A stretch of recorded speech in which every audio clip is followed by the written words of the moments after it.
Salut tout le monde, c'est Jojol, je suis super content. C'est, je pense, la première fois que j'ai la chance de ouf de recevoir un jour après sa présentation officielle, de recevoir 2 semaines avant sa sortie officielle, les nouveaux produits de chez Samsung. Ça fait super plaisir. J'ai reçu leurs nouveaux écouteurs sans fil, les Galaxy Buds Pro.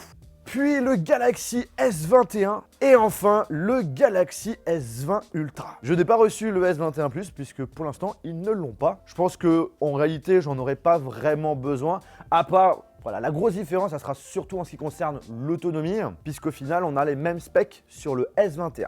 Alors attendez, je reviens. Voilà. Alors pour cette année, c'est un très gros changement pour Samsung, surtout en ce qui concerne dans un premier temps le packaging. Là j'ai la boîte du S20 Ultra de l'année dernière et la S20 Ultra. Et comme vous pouvez le remarquer, elle est beaucoup plus fine. C'est vrai que le changement est quand même assez radical, hein. Regardez-moi ça. Limite la boîte qu'on avait avant, c'est 2 fois celle de cette année. J'ai repris aussi une boîte là cette fois-ci d'un S10 Plus. Et là vous le voyez hein, par rapport par exemple à une boîte du Galaxy S21, c'est aussi beaucoup plus épais. Pourquoi c'est plus fin? Tout simplement parce que ils ont aussi suivi Apple et je pense qu'il y aura d'autres constructeurs qui vont le faire. Ils ont décidé d'arrêter de fournir des chargeurs secteurs. Donc ne vous inquiétez pas, vous aurez toujours bien votre câble, vos écouteurs. Là, les écouteurs, ils ne seront pas dans cette boîte, puisque là, on m'a envoyé une boîte internationale.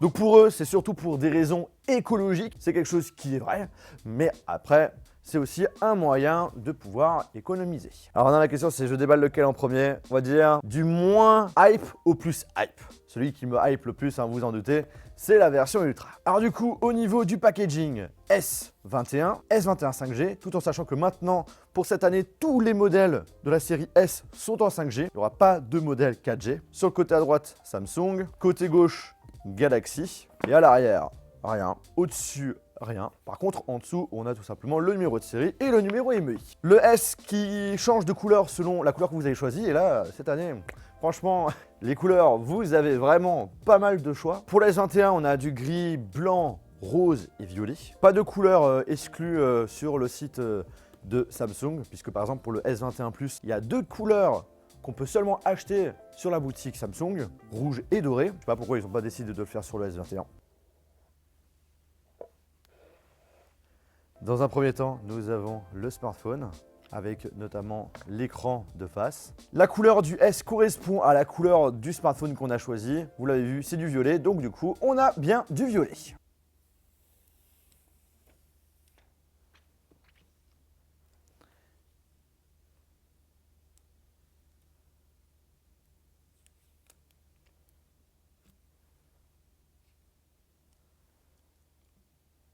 Aïe, aïe, aïe, aïe, aïe. Je vous le dis, entre ce que vous voyez en photo et en vrai, c'est complètement différent. C'est vrai qu'en photo, on peut avoir l'impression d'avoir un design un petit peu étrange, un petit peu bizarre. Mais en vrai, on est quand même sur un appareil hyper classe. Donc au niveau de la partie objectif, ici, c'est de l'aluminium doré. Tout autour, c'est également en couleur dorée, avec un effet glossy. L'arrière, contrairement à ce que j'ai dit dans ma vidéo de présentation, ce n'est pas un dos en verre. Finalement, c'est un dos en plastique. En effet, même si on a la possibilité de découvrir ces produits en exclusivité, ça peut arriver qu'il y ait certaines informations qui ne sont pas forcément données à tout le monde. J'avais pu comprendre que tous les modèles étaient en verre. Bon, bah finalement, plastique sur le S21. Au niveau du toucher, on n'a pas ce sentiment que c'est du plastique.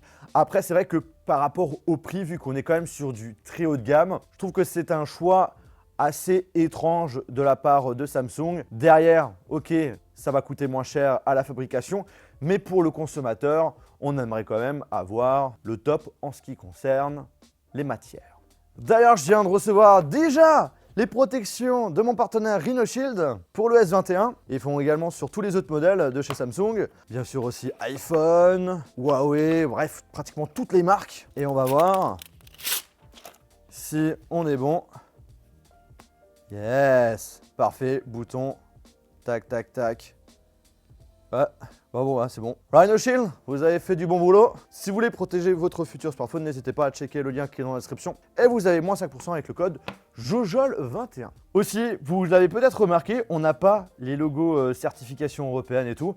On les avait justement sur les modèles que j'ai pu découvrir il y a quelques jours. Là, je pense que c'est une version pré, donc du coup, pas forcément dans l'obligation de le mettre. Apple avait une bonne idée justement pour le cacher, c'est de le mettre sur le côté. Samsung, ça peut être une idée intéressante à piquer. Ensuite, qu'est-ce que nous avons?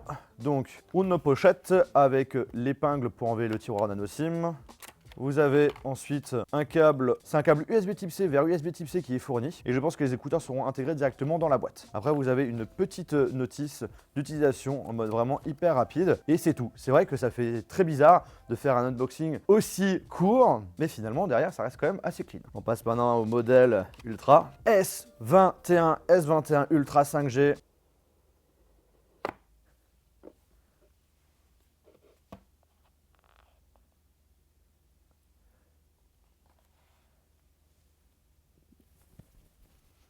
Alors je leur ai pas dit la couleur que je souhaitais, mais ils ont deviné.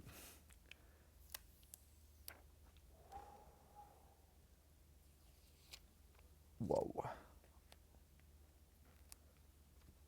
Ah, celui-ci, il claque de ouf. Donc là, c'est la version noire. Ça fait vraiment plaisir que Samsung a décidé de mettre tout leur dos en mat parce que c'est très très beau. Et sur le noir, waouh. Avec le Samsung en noir, la partie objectif en noir, le contour en noir, c'est splendide. Franchement, celui-ci, c'est une de mes couleurs vraiment favorites sur ces nouveaux modèles. Après, pareil, la pochette avec le câble et le guide d'utilisation. Il n'y a aucune différence, c'est vraiment la même chose. Pour la petite information en ce qui concerne la couleur de l'Ultra, deux couleurs de base, noir et argent. Mais sur le site officiel, on vous propose du marron, du bleu marine et du gris avec la partie objectif noir effet carbone. Et j'avoue que le bleu marine, en image, ça claque. Alors pour information, c'est une vidéo unboxing.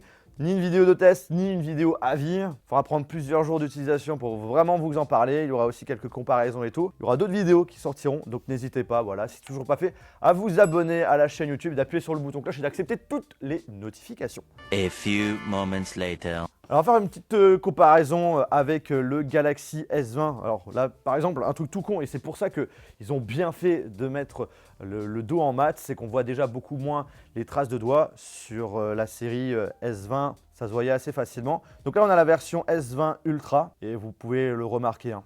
C'est clairement beaucoup mieux en ce qui concerne le design, c'est beaucoup plus propre, surtout au niveau de la partie objectif. Ils ont fait un super bon travail par rapport à ça, je ne sais pas ce que vous en pensez. Et au niveau de l'écran, bon écoutez, on va aller dans les réglages, ça sera mieux. Ouais, c'est vraiment très similaire, hein. Par contre, la grosse différence, c'est ça, c'est justement quand vous allez dans écran, tac, dans résolution d'écran, vous le mettez en Quad HD+, on l'applique. Ici, on le met en Quad HD+, on l'applique. Fluidité des mouvements. Eh bien, tu peux pas, sur l'ancienne version, activer le 120 Hz. C'était bloqué.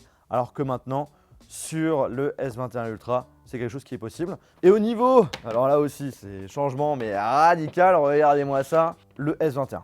Pareil, au niveau du design, c'est clairement pas du tout la même chose. Samsung a vraiment sorti des modèles vraiment très beaux. Est-ce qu'on a moins de bords, plus de bords? Ouais, non, c'est vraiment très kiff. Par contre, quand tu vas dans écran, dans résolution d'écran, tu as Quad HD+. Alors que sur le S21, bah, tu ne peux pas, puisque tu ne peux pas changer. C'est au maximum du Full HD+. On reste quand même sur du 120 Hz, comme là par exemple. Mais pareil que pour la version S20 Ultra, tu ne peux pas utiliser le Quad HD+, en plus du 120 Hz. Le fait qu'on soit sur une définition de Full HD+, c'est pas en soi trop gênant parce qu'en réalité, de base, quand vous utilisez les smartphones de chez Samsung, dès le premier démarrage, s'il y a le Quad HD+, qui existe, il n'est pas activé de base. Il faut aller dans les réglages pour pouvoir l'activer. Et je pense que Samsung a remarqué qu'il y a très peu de personnes qui faisaient le changement et qu'en réalité, voilà, il y a un écran Quad HD+, vs un écran Full HD+. En ce qui concerne le prix, ça coûte beaucoup plus cher. L'appareil coûte 150 € de moins, donc du coup, il fallait faire certaines concessions pour pouvoir s'adapter par rapport à la concurrence qui, on va pas se mentir, est assez forte ces derniers temps. Et aussi, grosse différence par rapport aux autres modèles d'avant, on n'a plus la possibilité de rajouter de la mémoire. Voilà, je pense que pour une vidéo unboxing, on est déjà pas mal. J'espère vraiment que ça vous a plu et que ça vous a intéressé. N'hésitez pas à lâcher un très gros pouce en l'air. N'hésitez pas à me poser toutes vos questions, toutes les choses que vous aimeriez qu'on teste sur ces nouveaux smartphones. Et sur ce, on se retrouve dans une prochaine vidéo. Salut!